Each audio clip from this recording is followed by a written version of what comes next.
Vivo V50 ini sukses jadi HP mid-range favorit gua. Bahkan ini jadi favorit banyak orang ya, termasuk tech reviewer yang lain. Karena apa? Karena desainnya cakep banget, terus sleek ya, tipis, seksi, terus kameranya juga ini bisa dibilang adalah kamera HP mid-range yang paling bagus untuk sekarang ini. Tapi Vivo punya satu lagi nih, versi ekonomisnya dari V50, yaitu Vivo V50 Lite yang 4G, dan ini dia reviewnya.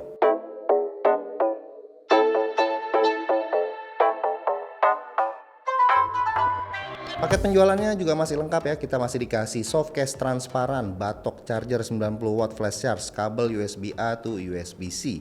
Desainnya ini terlihat premium banget ya. Yang gue pegang ini warna titanium gold yang kelihatan premium. Vivo V50 Lite 4G ini juga punya warna lain, yaitu just black, all gold, sama so purple. Bingung kan milih warnanya? Backdoornya menggunakan material plastik yang kerasa premium pas dipegang. Cukup membuat heran sih ya, finishingnya glossy, nggak gampang nyeplak sidik jari juga. Nah, bentuk bump kameranya ini memanjang vertikal yang bikin jadi pembeda ya sama versi yang regulernya. Framenya menggunakan desain flat dengan 2,5D curve di setiap sudutnya. Di sebelah kanan ini ada tombol power dan volume. Di atas ada satu lubang mic dan satu grill speaker. Di bawah ada dual SIM tray, terus satu lubang mic, port USB Type-C, dan satu grill speaker. HP ini cukup tinggi ya, dia punya panjang 16 cm dengan lebar 7 cm, tapi handlingnya tuh masih enak banget. Yes, karena HP ini tipis, cuma 7,79 mm.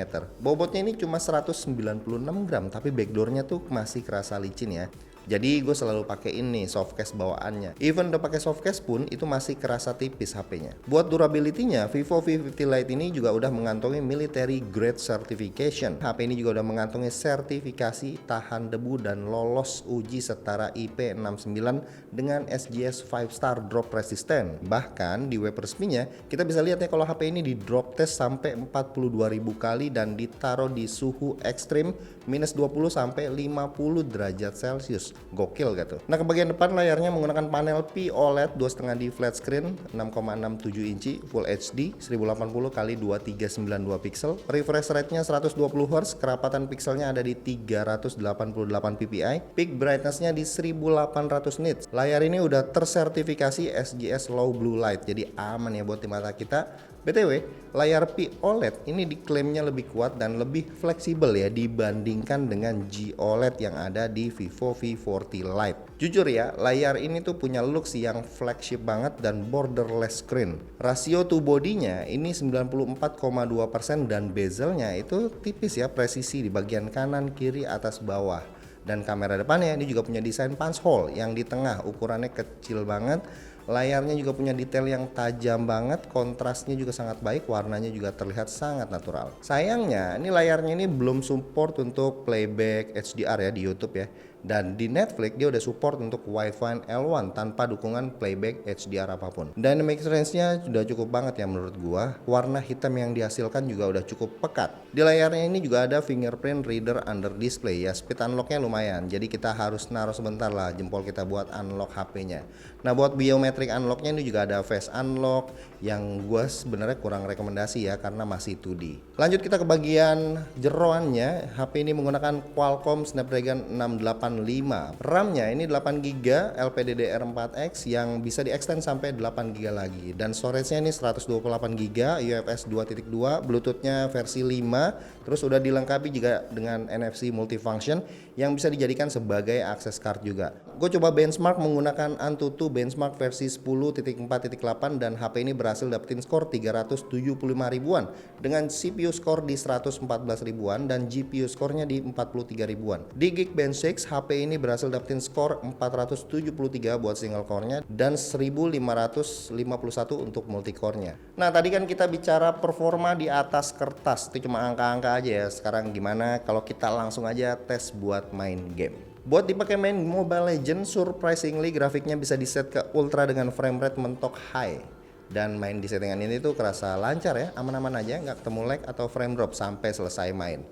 Nah, buat main Call of Duty Mobile dengan settingan grafik di medium, gue bisa mainin game ini dengan lancar, nggak ada masalah sama sekali, sama kayak sebelumnya, nggak ketemu lag ataupun frame drop juga, sampai selesai main kerasa lancar ya, mulus tanpa gangguan. Nah lanjut kita ke bagian OS-nya. HP ini datang dengan menggunakan Vantage OS 15 berbasis Android 15. Waktu video ini dibuat, security patch-nya cukup update ya, ada di Maret 2025. Vantage OS ini jadi UI favorit gua dari beberapa tahun lalu, dan Vivo V50 Lite 4G ini juga berhasil deliver experience yang sangat menyenangkan. Experience-nya tuh menurut gua cukup smooth ya, gua nggak ketemu lag ataupun harus nunggu lama pas buka aplikasi. Waktu kita scroll juga itu kerasa fluid banget. Buat multitasking juga masih lumayan, ada beberapa bloatware sih, tapi kita bisa langsung uninstall aja. Yang paling wah adalah HP ini tuh punya baterai 6500 mAh di ukuran HP yang setipis ini. Gokil ya, ini berkat teknologi dari Blue Volt baterainya Vivo. Dan jangan lupa kita juga dikasih batok charger yang ngebut 90